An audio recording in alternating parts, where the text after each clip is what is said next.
성도 여러분 안녕하세요. 월요일 아침입니다. 오늘도 하나님께서 주시는 말씀으로 하나님의 은혜를 나누려고 합니다. 오늘 하나님께서 우리에게 주시는 말씀은 사무엘상 4장 12절에서 22절입니다. 하나님 말씀을 봉독합니다.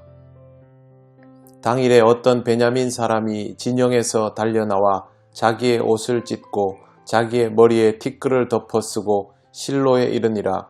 그가 이를 때는 엘리가 길 옆 자기의 의자에 앉아 기다리며 그의 마음이 하나님의 괴로 말미암아 떨릴 즈음이라. 그 사람이 성읍에 들어오며 알림에 온 성읍이 부르짖는지라. 엘리가 그 부르짖는 소리를 듣고 이르되 이 떠드는 소리는 어찌 됨이냐. 그 사람이 빨리 가서 엘리에게 말하니 그때의 엘리의 나이가 98세라. 그의 눈이 어두워서 보지 못하더라. 그 사람이 엘리에게 말하되 나는 진중에서 나온 자라. 내가 오늘 진중에서 도망하여 왔나이다. 엘리가 이르되 내 아들아 일이 어떻게 되었느냐. 소식을 전하는 자가 대답하여 이르되 이스라엘이 블레셋 사람들 앞에서 도망하였고 백성 중에는 큰 살육이 있었고 당신의 두 아들 홈니와 비느하스도 죽임을 당하였고 하나님의 궤는 빼앗겼나이다. 하나님의 궤를 말할 때에 엘리가 자기 의자에서 뒤로 넘어져 문 곁에서 목이 부러져 죽었으니 나이가 많고 비대한 까닭이라. 그가 이스라엘의 사사가 된 지 40년이었더라.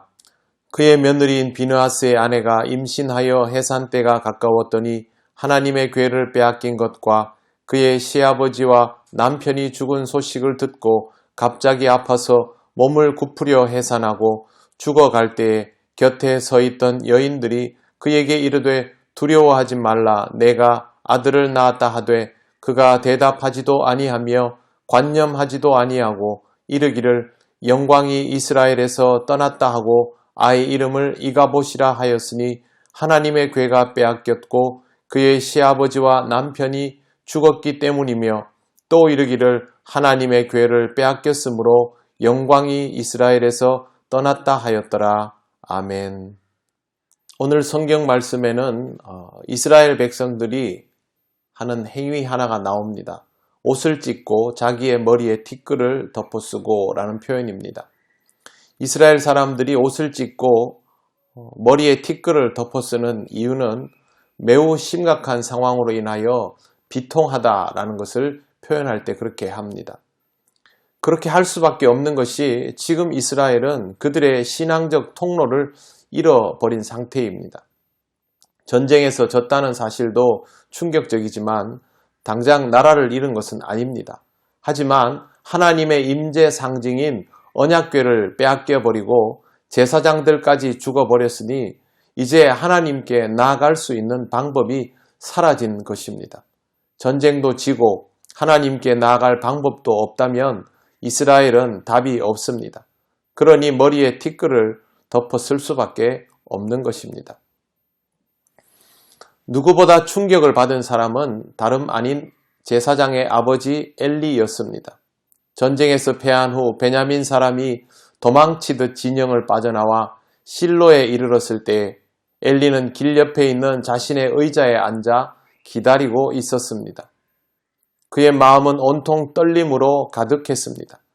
하나님의 궤를 보냈다는 것은 올인했다는 것인데 어떻게 떨리지 않겠습니까? 이 하나의 모든 것이 달라집니다. 그런 상황에서 베냐민 사람이 들어와 소식을 알리니 온 성읍이 부르짖고 난리도 아닙니다.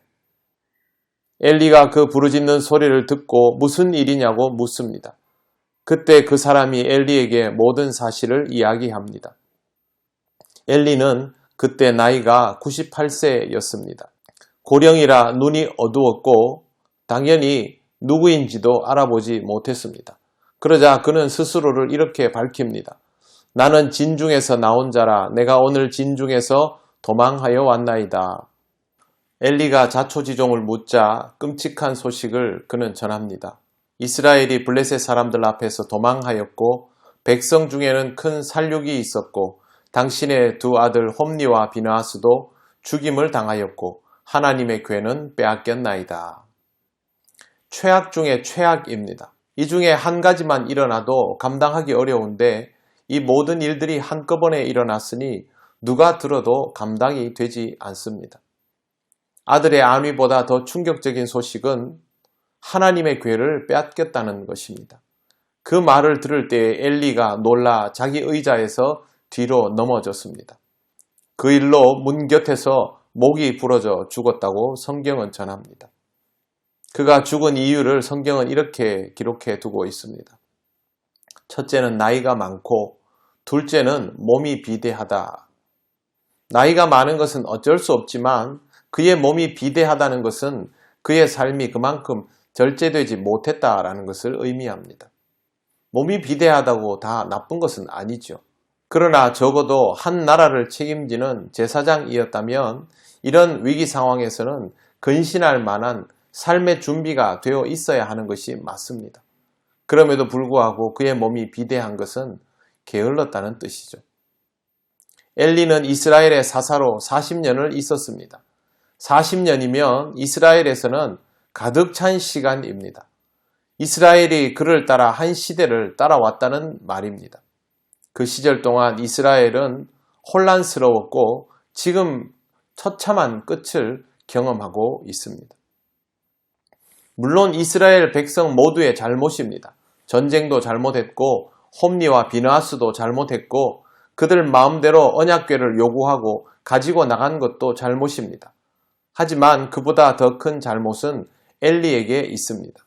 그는 이스라엘의 영적 인도자였는데 바르게 인도하지 못했기 때문에 지금 이 상황까지 초래하게 된 것입니다. 전적으로 그의 책임이라고 말하기는 어렵지만 그의 책임이 가장 큰 것을 부인할 수 없습니다. 영적 지도자가 잘못된 길을 가면 그 다음은 걷잡을 수 없습니다. 한국 교회에 이단은 아니라고 하면서도 이단성을 가진 교회들이 있습니다. 소속은 여전히 기성교단으로 되어 있지만 그들의 행태는 이미 이단과 다를 바 없습니다. 그런데 정작 그곳에 다니고 있는 사람들은 자신들이 이단처럼 되어가고 있다는 것을 모릅니다. 그냥 목회자를 따라갈 뿐이죠. 저는 그동안 이 말씀을 읽어오면서 이스라엘이 평소에 과연 엘리가 전하는 말들을 잘 들었을까 하는 생각이 들었습니다. 그렇지 않았을 겁니다. 엘리가 엉터리를 말할 리도 없고 엘리 시대에도 분명히 하나님께서 말씀을 주셨을 텐데 사람들은 각자의 소견에 좋은 대로 행했습니다. 성경에도 그 내용이 있습니다. 이단성이 강한 목회자를 추종하고 따르는 것도 문제이고 목회자를 영적으로 신뢰하지 않고 멋대로 행동하다가 필요할 때만 찾고 멋대로 언약궤를 옮기는 것 같은 시도를 하는 것도 문제입니다. 영적 지도자에게 가장 큰 책임이 있고 필요할 때만 지도자를 찾는 사람들에게도 문제가 있습니다. 이 둘의 조합이면 이렇게 공동체가 망할 수 있습니다. 결국 모두에게 참혹한 현실이 되어 다가왔습니다.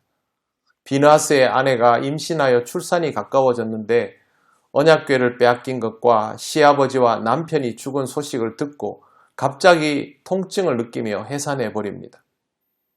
임신해 있던 여인이 아들을 낳았다면 그 시절은 말할 수 없이 기쁜 순간입니다만 이 여인은 넋을 놓고 있었습니다. 주변에 있는 여인들이 아들을 낳았다고 해도 자신이 죽어가면서도 신경도 쓰지 않았습니다. 그리고 오히려 아이의 이름을 이가봇이라고 지었습니다. 이가봇은 영광이 이스라엘에서 떠났다는 뜻입니다. 지금 이 모든 상황이 하나님의 영광이 떠난 것으로 받아들여진 것입니다. 이제는 돌이킬 수 없습니다. 누구도 이런 상황이 올 것이라 예상하지 않았지만 그들이 하나님을 믿고 순종하지 않는 순간순간들이 첩첩이 쌓이면서 연동이 되면서 이런 심각한 상황이 되어버린 것입니다. 하나님을 따르지 않으면 결국 하나님의 영광은 떠납니다. 반대로 하면 하나님을 따르면 결국 하나님의 영광은 떠나지 않고 나와 함께 있습니다. 하나님이 함께 하시는 것이죠. 우리는 오늘 이 말씀을 교훈으로 삼고 하나님의 영광이 떠나지 않는 인생이 되어야 합니다. 사랑하는 성도 여러분, 하나님의 영광이 머무르는 그런 삶을 살아가시기를 바랍니다. 복잡하고 어렵게 생각할 것 없습니다. 하나님의 판단을 앞세우고 그 판단에 순종하고 따를 수 있으면 그것으로 이미 충분합니다. 항상 하나님의 말씀을 잘 듣고 분별력 있는 삶, 그런 복된 삶을 살아가시기를 바랍니다. 기도드리겠습니다. 거룩하신 하나님 아버지, 은혜를 감사드립니다. 오늘 이 말씀을 들으며 하나님의 영광이 우리를 떠나면 얼마나 처참해지는지를 몸서리치며 느낍니다. 우리에게는 이런 일들이 일어나지 않기를 원합니다. 우리가 어리석지 않게 하시고 하나님의 말씀을 들을 때마다 순종하며 따르는 삶이 되게 하여 주옵소서. 하나님의 판단이 우리의 판단보다 항상 앞서게 하셔서 우리가 후회하지 않도록 하나님 늘 깨우쳐 주시기를 원합니다. 순종하는 자에게 하나님의 영광이 항상 있음을 믿사오며 예수님 이름으로 기도드립니다.